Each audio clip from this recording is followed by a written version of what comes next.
right, we are back at Elle Show Tune Hour on WECX 99.9, Eckert's own college radio station, and we are with Kaya. Hey! So Kaya, why do you think you're on the podcast today? What do you do in theater? Do you do theater? Do you dabble? Do you... Yeah, I'd say I dabble a little bit. I dabble a little I bit. did theater since I was in middle school, and I'm a musical theater major, so I'd say I dabble just a little bit. Just a little. Nothing too serious. So I'm definitely not moving to New York next semester. No, definitely not moving to New York. Definitely didn't lock this down as a career choice. No. No way. So Kaya, I have to ask you, are you in any shows currently? Are you getting ready to audition? Like, what are you into? Like, what are you doing in theater right now, if anything? I'm so glad you asked. I just wrapped up my production of The Drowsy Chaperone that I did in Tampa. Yes. That was really fun because I got to play Janet Van de Graaff, and she was, wow, she that role is something. I mean, having to deal with any Sutton Foster role is like... is a dream. It's a dream, and it's real work to put in. So I'm really happy that I did that. And, of course, we have to talk about Firebringer that you're directing, because it is opening next Thursday. Yes, so Firebringer is a musical comedy about cavemen at the dawn of time as Zazzle, who is a member of the tribe, discovers fire, and things are forever changed. We open, like Kaya said, on Thursday, and we run through the weekend. Free tickets for all Eckerd students and faculty. Free tickets for all Eckerd students and faculty. Did you hear that? So you should better. And CPS credit. And you get a CPS credit. Right. Yeah. And we're partnering with Sierra Suncoast, which is an environmental organization. So all my marine, environmental science, animal studies people can go talk to them and learn about their organization and get involved. Good stuff going on. Yeah. So my first question for you today is right now in time, March 28th. No, it's February 28th. February 28th, yeah. Not March 28th. I'm getting ahead of myself. February 28th, 2025. And you go up to the TKTS booth, like the discount ticket booth. Mm-hmm. What show on Broadway are you going to buy a ticket for right now? Which one would you want to go see? Ooh, okay, this is difficult. Okay, I feel like whenever I go to NYC, I always have to see Wicked. Like, I've seen Wicked twice on Broadway, and the last time I went and saw it was in 2023. And I just get blown away every time I see it. It's so spectacular how the entire cast, like, to play an ensemble role in Wicked would be a dream. So, obviously, I have to go see Wicked every time I go. And then I'm trying to think of all the new ones that have just come out. I heard that Maybe Happy Ending is really good, and I haven't read that much about it. I know it's about, like, robots, and they're trying to find their own emotions. No, so that one is being currently directed by Michael Arden. It is, It started, I think it started opening, it opened for the first time in South Korea, and they did a whole production there, and now they're bringing it to Broadway.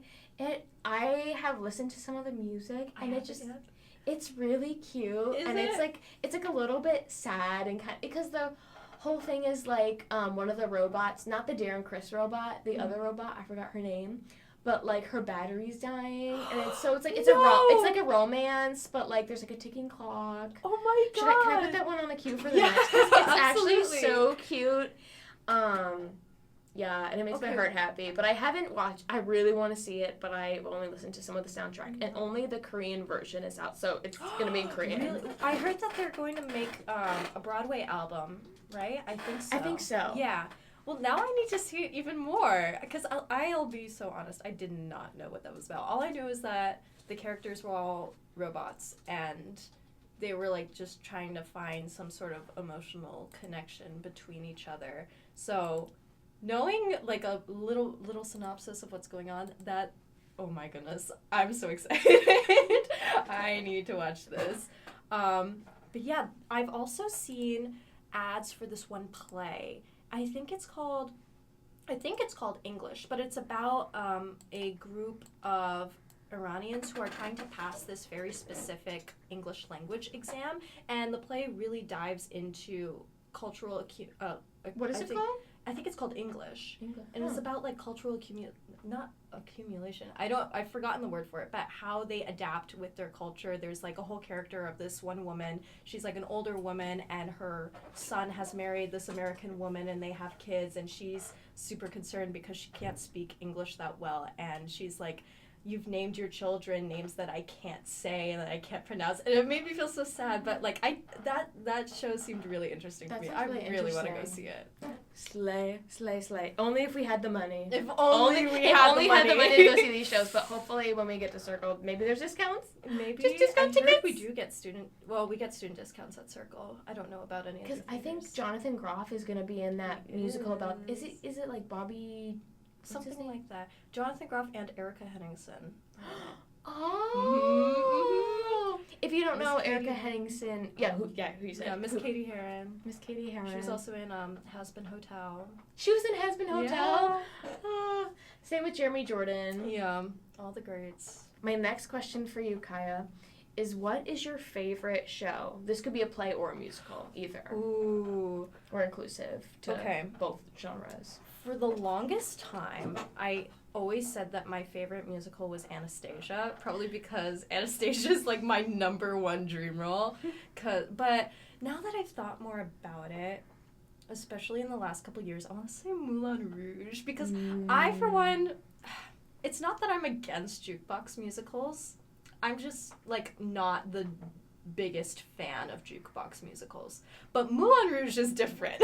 Moulin Rouge is different. I will be a Moulin Rouge supporter till the end of time because that movie is so good. It was so well written, and I think the people who adapted the story for the stage did an excellent job at keeping mostly everything as it was. There was like differences in the music and stuff, but the story is primarily the same, and the dancing, my god, the dancing is so good. You invented dancing, so. I invented dancing in Fireburger, so, but also I love how they took the time, because, I'm gonna like side rant because I love Nini's character in Moulin Rouge. I love how they took the time to actually develop Nini's character because in the movie she's just like a hater. Yeah, she's just like a bitch. She's just like a hater. And then in the show, like she actually has character development. Like she and Satine are like sisters to the end of time, and her dancing. Robin Herder as Nini was the best choice anyone could have ever made. Isn't she now doing Smash? Yep. Yes. Yep. Smash is coming to Broadway. Yeah. Did you watch NBC Smash? I the TV did show? not. It's really good. I should. There's only 2 seasons, but like Christian Borle's in it, Krista Rodriguez, Heidi. What's her name? Not Heidi. Oh, Megan Hilty. Oh, I don't know why I said Heidi, but. No, it's a good show. It's definitely dramatic, which makes sense for like, it feels like Glee, but like grown-up Glee, you know? Okay. It's good. Okay. So what is like, I know you mentioned that Anastasia is one of your dream roles. Is that like your top dream role, or like? I think so. You know what? I've never actually put together a tiered list of dream roles. I've tried to in the past, but it's like there's so many factors that go into what you want for a dream role. And it changes so often, I feel like, so often, with like where you are in your life and career and such. Exactly. I don't think I could ever do a tiered list. But I could definitely... I keep a running list. Yeah. Wait, what are some of... what's some I have stuff it right on your here. list? Oh my goodness. There's so much. Wow, you have a list. No, I've had this list since like middle school. Like I have Kira or Clio from Xanadu, like Eliza Doolittle, Anna in Frozen. I really want to... I don't want to say this. Never mind. I'm going to skip that one because I'm auditioning for that one and I don't want to say it because it's going to be embarrassing if I say it and I don't get it. It's this one. Oh, I see. Is this one? Okay. Yeah, because that would be really embarrassing. No, it's okay. Yeah, and I'd love to be like Fiona in Shrek or like Rona in Spelling Bee.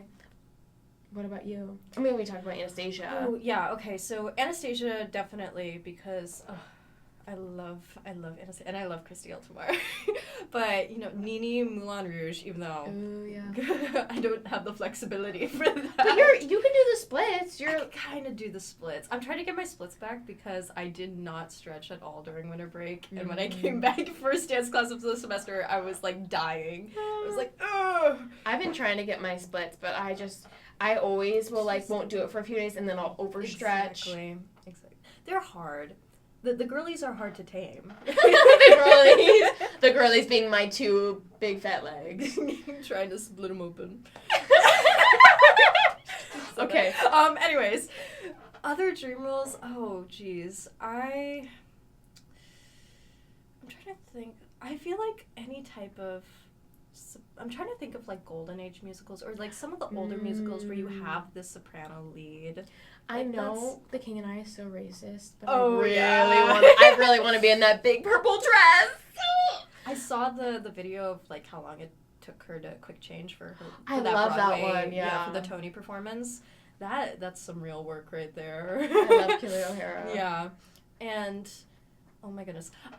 I know I could never play this role, but Carlotta in Phantom. Don't close yourself off. You could definitely be Carlotta in like 20 years. She takes a lot of you need a lot of specified training for that role that I do not currently have. Well, but by the time you get to that age, you have plenty of time to practice and get there. You're right. But oh my god, I would love to be the diva. Let me play the diva, please.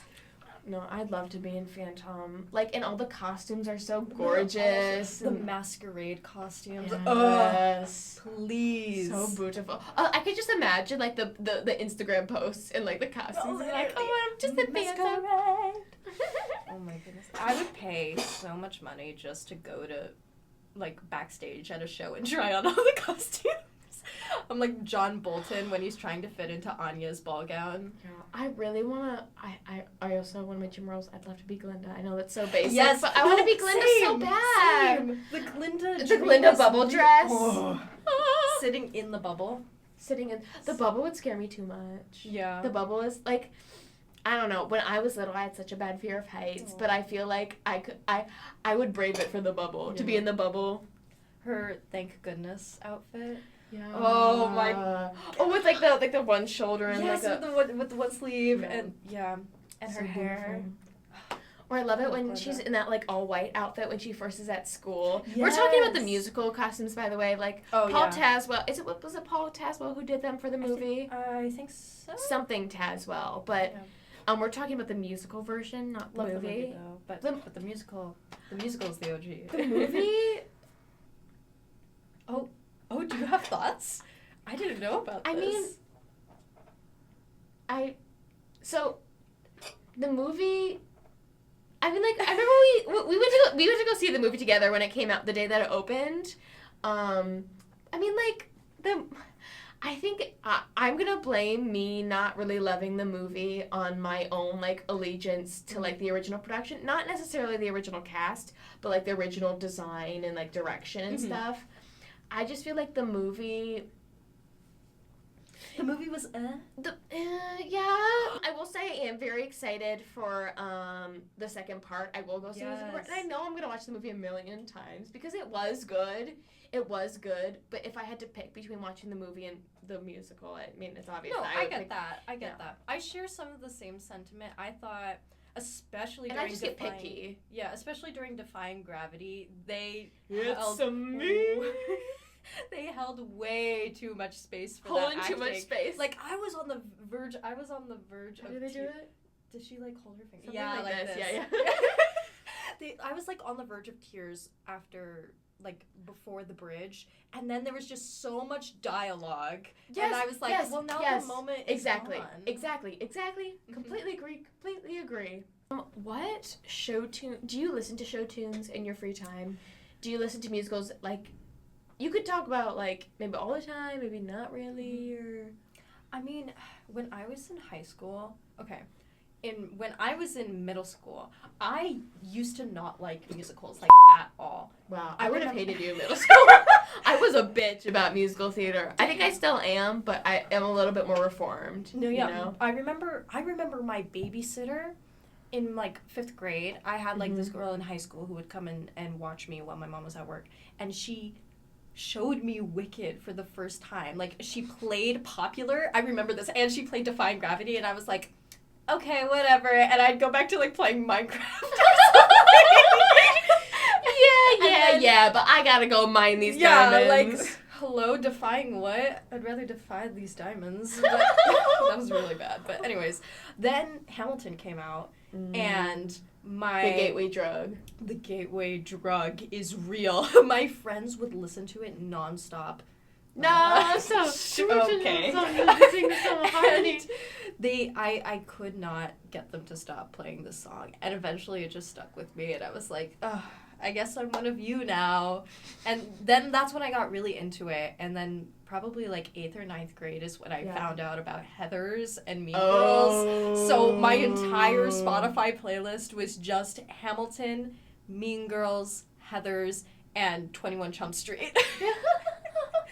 But by that point, I wasn't, like, sold into musical theater. Like, freshman year of high school was when I had my first audition for a musical. That was, like, my first musical. We were going to do Xanadu, and then COVID happened and canceled it. I really want to do Xanadu. It's I know, so it's cute. so much fun. But during quarantine is when I discovered all the musicals and was like, yup, this is what I want to do. This is what I want to do with my life. I remember, like, listening to Waitress and all those albums and being like, yep, that's me. Yep, this is me. But nowadays, I don't really listen to them a lot. I feel like I only listen to them when I'm in a show and I'm, like, just listening to it. Like, I listen to Firebringer, and then I listened to Drowsy back when I was doing it. And then I also listened to Beauty and the Beast my senior year because I played Belle. But honestly, unless it, like, gets super stuck in my head like it did today with 21 Jump Street, I don't really listen to them a lot. I feel like I try to keep it separate so I have, like, not like a work-life balance, but, like, yes, I love musicals. And but I also like can't other be your things everyday too. all day. No, it cannot be my everyday all day. I have other things that I also like to listen to. During the break, we were talking about J.J. Newman finally making his debut in Hamilton after a myriad of audition videos and TikToks. I am so happy that we are living in this era where J.J. Newman is just everywhere. And and honestly, Back to the Future, Hamilton, Book of Mormon. Yeah. That's just crazy. And it's crazy the fact that 4 years ago now, he was making TikToks about what it would be like if you were a Hamilton ensemble backstage. And oh my! I forgot about those. Yes. I forgot about those. Like.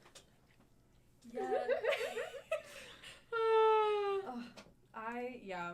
Is Amber Ardolino in anything? Because I think of them as like a joint pair, you know? I don't know, actually. Because I know she was in, me and Eliza talked about last week how she was in Trisha Paytas's Big Broadway Dream. That's what I was going to say, yeah.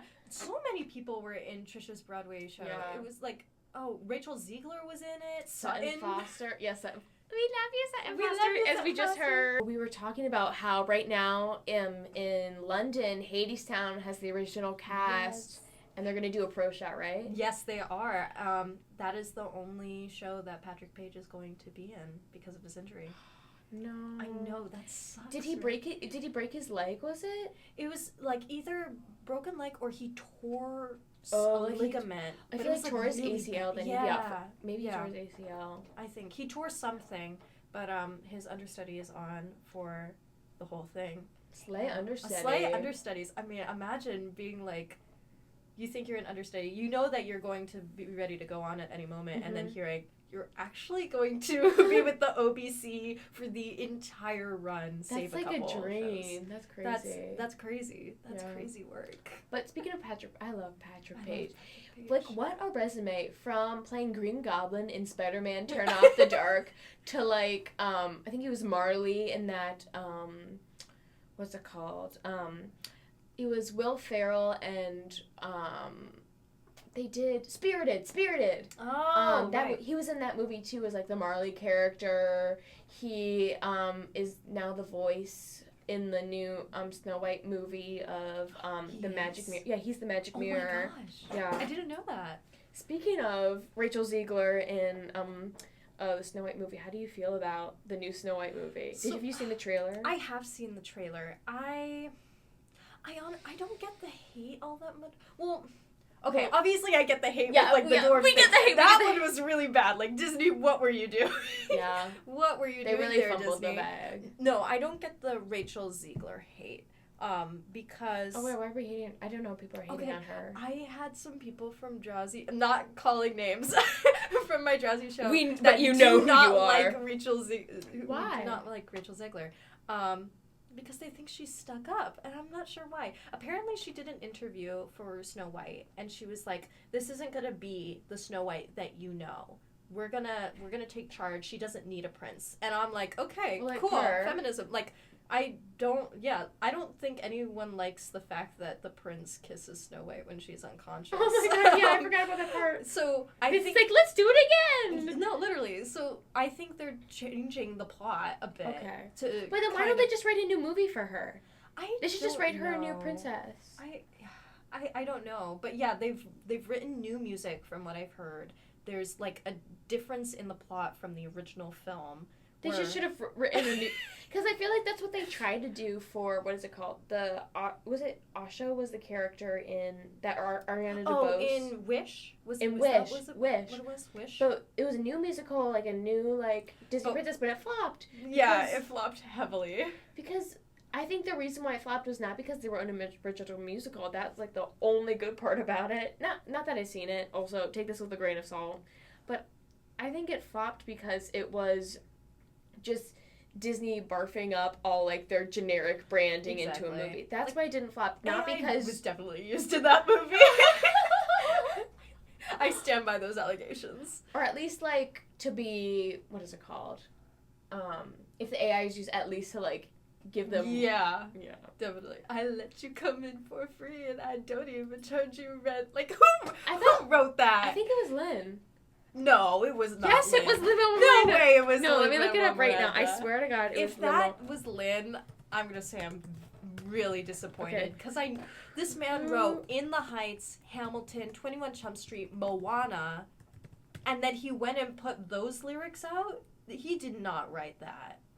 Who wrote Wish music? No. Oh, see? No, they tried to make it sound like Lin-Manuel Miranda. But it's not him. He did not. Yeah, no, he did not write It the music sounds for just Wish. like they tried to recreate his work, but you cannot outdo the doer. I had no idea. I just assumed because it sounds so much like his writing that it was sounds like his writing. Disney, But it's not. Disney, Who was it written Disney. by? A bunch of white guys. Julia Michaels and Benjamin Rice wrote the songs. Mm-hmm. I don't know who that is. And I'm sorry. I'll learn you. Hard. Yeah. Yeah. Yeah. Yeah. No, but I don't care about the new Snow White movie. No, me neither. I care about the drama. I always care about the drama. Yeah, I don't see the Rachel Zegler hate. I think she was trying to say, like, I've interpreted my character as... I feel like she kind of sense, though, that it's not... Like, in those interviews, I feel like she can just kind of sense that, like, she's not really happy with it. Yeah. I love you, girl. You're so talented. Also, they did her bob so dirty. Like, they need to get a better wig for her, because that, oof. But I'm happy for her. I'm glad she's getting work. She's a very good actress. Because really she was singer. also so good in the West Side Story movie. Yes, she was incredible. So I'm sure she's going to do well. I just don't have any interest in seeing the movie, unfortunately. I'll see, like, another movie with her in it, or another musical, hopefully, because Romeo and Juliet, that was performing at Circle, where we're going next year.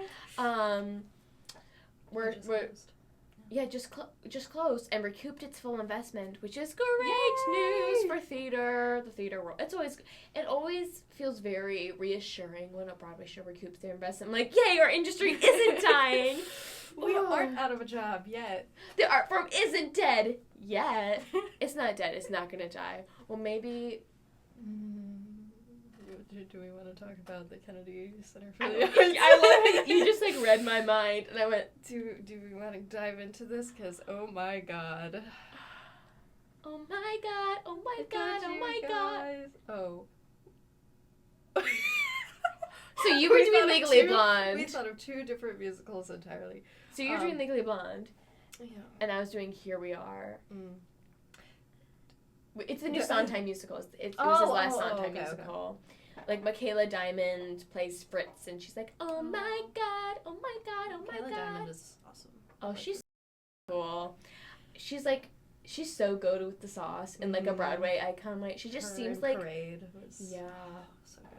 I feel like everything she does, she just seems so like stoic and sure of herself and confident when she's on the stage, and I think that's why she books so many roles, just because she's so herself. Yeah. And I think that always makes a great performer is someone who can embrace their own identity and incorporate that into their roles and just be confident and like know your worth on the stage, because it's really hard to watch like I love going to watch High School Musicals, and not like High School Musical, but like going to go see like local shows and stuff, but it's just like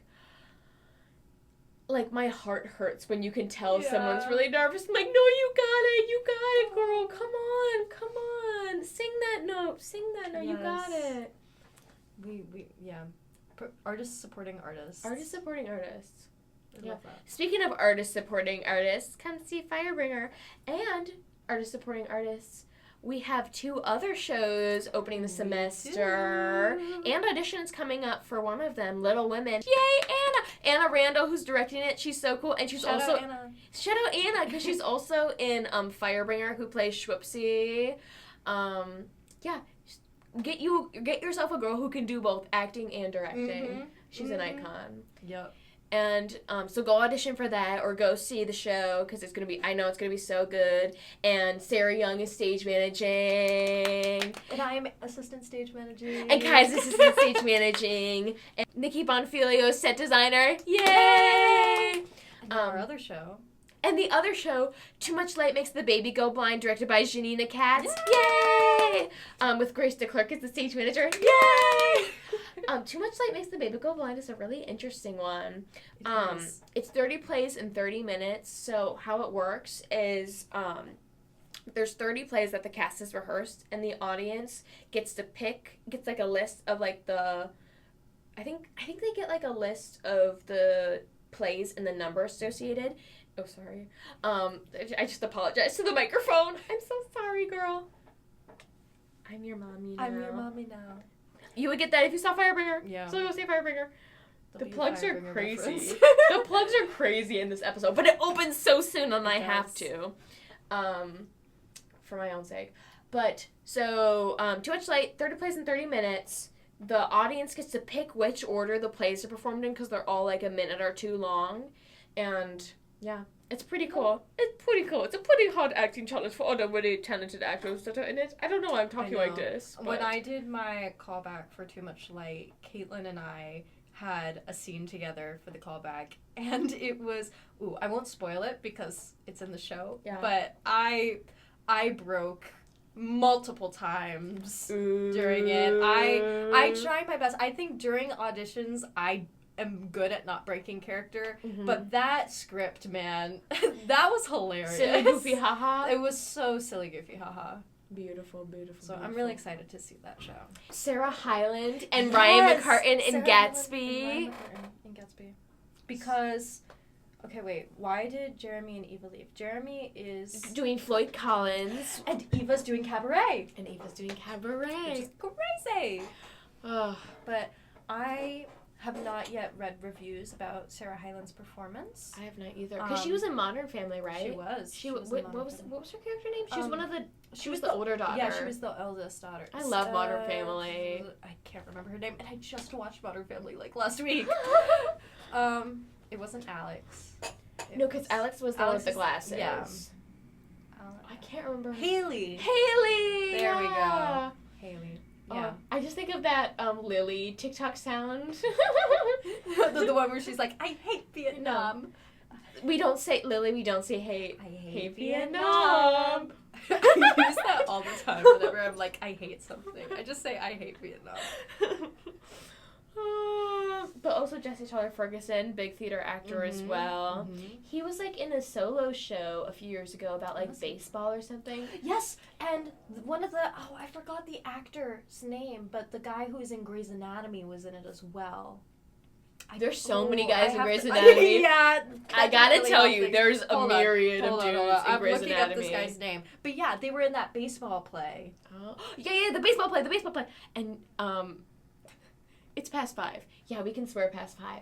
But at the radio station, WECX 99.9, Eckerd's own college radio station. Jesse Williams. Do you know what I heard?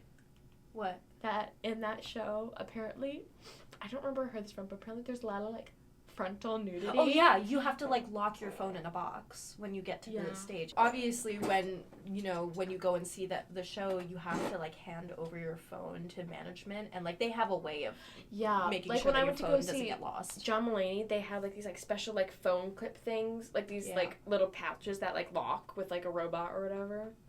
Yeah, so they probably use the same thing. But I heard that there was a time where someone like was able to get past that and was like recording footage of the full frontal nudity scene. And I'm kidding. I'm kidding. Don't get canceled right before Firebringer opens. Oh no, I'm like dodging cancellations like this. But yeah, that was back in what, 2022, 23? I have no idea.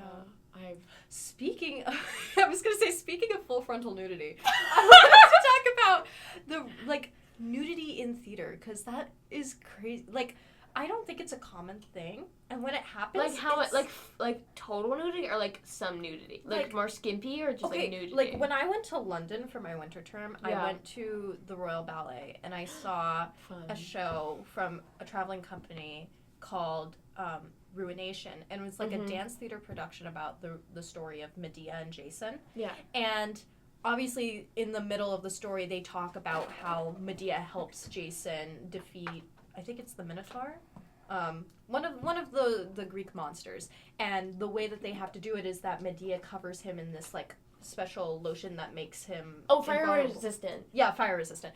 So in the show he like strips naked while she covers him in the lotion. I think you told me about this. Yes, just like rubbing him down. I had no clue that this show, like obviously he was covering like his private areas. His penis. But I didn't realize that was a part of the show. There was like nothing in the program that was warning. Like there will be like partial nudity in the show, and so he keeps taking off these articles of clothing. I'm like, it's gonna stop now. It's gonna stop now. Right? There's gonna be a dance belt, right? And there was no dance belt, and I was like, oh my god, what am I watching? And there was like I wanted to. It felt like 5 minutes, but it was probably like a minute and a half of this one scene, and was so vulnerable. And I was like, I feel like I shouldn't be here watching this. I feel like, in terms of nudity in shows, I feel like it really depends on the situation. Because, like, if it's something like, I don't know. I'm trying to think of, like a something that, like, would need nudity. And I guess these shows need nudity. So I'm like, I'm not complaining. I'm not complaining. We're just. It's a cool thing to implement to make the scene It's more really vulnerable. cool, actually. I'm trying to be professional and philosophical here. Yeah. But it's cool to make, because it makes the scene a lot more vulnerable, and like it really it heightens the stakes of the moment in the show and like how they connect. And it doesn't take us out of the performance. You know what I mean? Yeah. We don't have to suspend our belief. Like, I don't know. Like, for example, in Rocky, we were both in Rocky. Yeah. I was doing Janet, and I was like in my underwear, but like, technically, if she was having sex, she'd be naked, but I was in my underwear. So that's like when you got to suspend your belief, and I was so fine not being naked. I mean, but like, it depends on the situation, I feel. And I feel like I agree that it can raise the stakes and make the story feel more real and full, and so we don't have to suspend our belief as much. But exactly. It's not always needed. Not always needed. it's very, when you want to implement it, it's very specific, and you have to be really careful with what you do with it. Because if you do it really well, it really does make the show good. Oh my gosh, I think we're actually at the end of our episode. Oh my What a weird note to end it on. It's great. It's a great note to end it off on. Thank you very much. But yeah, Kaya, thank you so much for coming on the show today. I'm so happy to have you here. Thank you so much for inviting me. This was so much fun. I'm so excited. Don't forget to come see Firebringer. Firebringer. Next Thursday through Sunday. Thursday through Sunday. Free admission for all students and faculty. Yes. So, all right. Bye. Bye-bye.